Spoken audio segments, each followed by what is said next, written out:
Hello and welcome to my channel She's Just Trying. Today we're going to be doing another video on scary stories, so sit back, relax, and listen to a scary story. In the event of a nuclear disaster, U/Flip 5th. With each passing day, it was becoming more and more obvious that the war would not have a peaceful end. All over America, people received a letter from the government. It contained a simple pamphlet with a short set of instructions and pictures. In the event of a nuclear disaster, the looming threat from the Eastern Bloc is growing. In order to save yourself and your family, it is of the utmost importance that you act now. Build a fallout shelter. Dig a hole in your garden, make it 8 by 4 by 6 feet, at least. See pictures. If you do not own a garden, find a suitable spot somewhere else, even if it is on someone else's land. The law has been changed to allow people to build a shelter each. In case of a nuclear threat, you are to bring your family into the hole and cover it with a door. Make sure the door has weights fastened to it. See pictures. If you hear a detonation, wait approximately 2 hours before you leave the shelter, to be sure that there are no more bombs coming. Good luck. The following days, people busied themselves with the following instructions. It was a very strange sight. The whole of Central Park, New York, was filled with these makeshift shelters. Driving down a street, you could see one by every house. And when the alarm sounded, people scrambled into them. Those who had not built a shelter of their own forced their way into others. In hindsight, it is impossible to know how many people believed the shelters would save them, and how many realized they were simply digging their own graves. Wars are expensive, and every penny counts. The Blind Child by Yusash R.V. Connie. Stabbing. Sylvia pointed a trembling finger at my brother Arthur, her milky, unseeing eyes gleaming in his direction, and his wife, Agnes, trembled with indignation from across the table. My husband's face colored as he dropped his fork and dragged our daughter back into her room, scolding her as they went. The rest of the night was awkward, and the pep in our conversation never recovered. 2 weeks later, Agnes was stabbed to death in her office parking lot. An inebriated college student found her, almost vomited all over her, and called the cops. My brother swore he bore no ill will against my daughter, but he could tell that he was lying. One day, the middle-aged woman who taught my daughter how to read her braille called me. "Ma'am, I don't know what's going on, but your daughter has been whispering, electrocution, for the past half hour, and it's starting to distract her from her lessons. Could you please talk to her?" I did. Sylvia, in her 9-year-old lack of understanding, told me it was just a cool new word she learned at school. The death of an electrician made headlines the following week. It was a freak accident involving tangled wires and a bucket of water. Sylvia's teacher's face was blurred for privacy, but her voice was familiar as anything to me. "He was my partner, my soulmate." While my husband was working late, I called Sylvia into the living room. "Honey, is there anything Mommy should know?" She hesitated. "Honey, you know you can talk to me." She denied it once more. "I have no secrets from you, Mommy." My husband walked into the living room with his hair tousled and eyes distant. Instead of rushing to hug her dad, Sylvia simply turned towards him. "Fire," she said. My heart stopped. Every time Sylvia said something like that, it was the person's partner who died, and of that reason too. A fire? Was Sylvia merely making predictions, or was she putting a curse on me for snooping in our business? Why this devil child? I grew paranoid, checking the appliances and electronics constantly, and clear the house of any fire hazards. That was my life over the next few days. All the while, I kept my eyes on Sylvia. Sylvia. I had grown almost hateful towards my own daughter. My husband came home one night, wounded and blackened in soot, while I sat in the living room and Sylvia listened to the radio beside me. "What's the matter?" I asked. He gulped.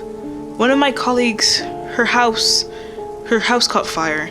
She was trapped in, but I managed to escape." That turned the gears in my head. What were you doing in her house? The expression on my husband's face was sufficient admission of guilt. I opened my mouth to speak. No, to scream, but a smaller voice from beside me looked at me and whispered, "Poisoning." Before I read the last story, I just wanted to tell you that this story is actually in multiple parts, so if you like a full video of all of the story, make sure to hit the like button. If I get to 10 likes, I'll make sure to read the entire thing. Okay, on to the last story. I took up a job as a night guard. I shouldn't have. By u/Arkinda123. When I first saw the ad, I didn't think twice. Earn up to $80 per night with our simple job as a night guard. No prior experience required.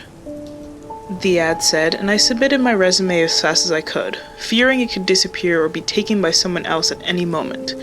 Not 2 hours after submitting my application, I got a response on an email that I'd been hired and can start working from tonight. It struck me as odd that there were no job interviews and that I needed to start working right away. But hey, maybe they urgently needed someone. I'd been jobless for over a year now, so I naively ignored any red flags and was just happy to have a job. I went to the given address at 8 p.m. and it turned out to be an office building. "Hello?" I called out when I entered, but no one responded.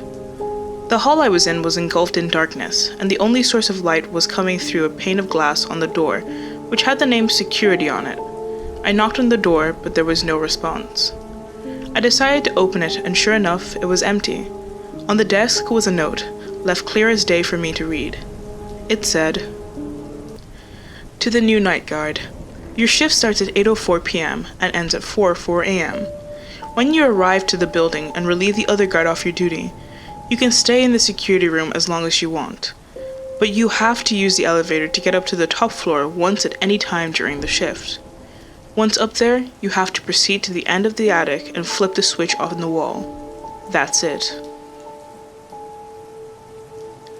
If the other guard is not in the security room at the time of your arrival, make a report in the notebook and we will inform his family.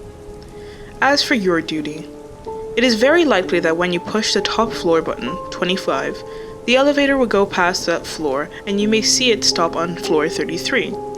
If this happens, do not try pushing any of the buttons, since this will not work. Go forward through the hallway. Note that the flashlight may not do much to illuminate the area, but still bring it with you. There's a spare in the drawer. Some people report hearing or seeing office employees working at their desks, coming from any of the adjacent rooms. You may see them doing something like typing on a computer which isn't turned on, or typing one word over and over on the screen. Ignore them at all costs. It is currently unknown if the employees are real or a manifestation of the mind, but ignoring them should keep you safe. Turn left when you reach the end of the hallway. You may sometimes see a man standing in the middle, blocking your way. He will do you no harm, so long as you maintain eye contact with him. You have to get past him, so put your hand on the wall to your right, or left, and slide it across as you go to avoid stumbling and losing eye contact with the man. He will keep following you with his gaze and try to distract you. Reports indicate he may point behind you with a look of fear on his face to try to get you to look away. You may also hear loud crashing sounds or voices right next to you, but ignore them. Once you reach the end of the hall and round the corner, and not a moment sooner, you're safe from the individual. When you reach the exit, which leads to the staircase, proceed down. Make sure to note what floor you are on, and if any of the floors start repeating on the way down, immediately go back up to floor 33 and then start descending again. If you see any of the other stair doors open, proceed carefully, especially focusing on the ceiling or underside of the stairs. You may start to hear footsteps coinciding with your own behind you. Don't stop to listen and don't turn around. Just proceed as you normally would. If you feel that the footsteps are getting closer, go faster, but try not to arouse suspicion. If you hear a high-pitched scream coming from above it, it usually sounds like a mountain lion. Run down to floor 25 as fast as you can, and pray you are faster than the thing chasing you. If you are forced to continue going down despite the floors repeating, enter the closest floor. You will find yourself back in the hallway of floor 33. so simply repeat the steps from before. Once you reach floor 25, you are in the clear. First, call the elevator and jam the door to keep it open. Press the floor 1 button and go back to the switch. After flipping the switch, the lights will go out. At this point, you will start hearing screams all around you, similarly to the ones described before. Run to the elevator as fast as you can and enter it, while unjamming the door.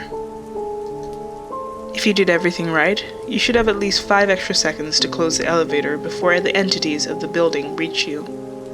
You should be back on the first floor of the security room once the elevator stops. You may spend the rest of your shift however you desire, so long as you don't leave the property between 8:04 p.m. and 4:04 a.m. Note that leaving the building at any given moment between the mentioned times will put you back on the floor 33.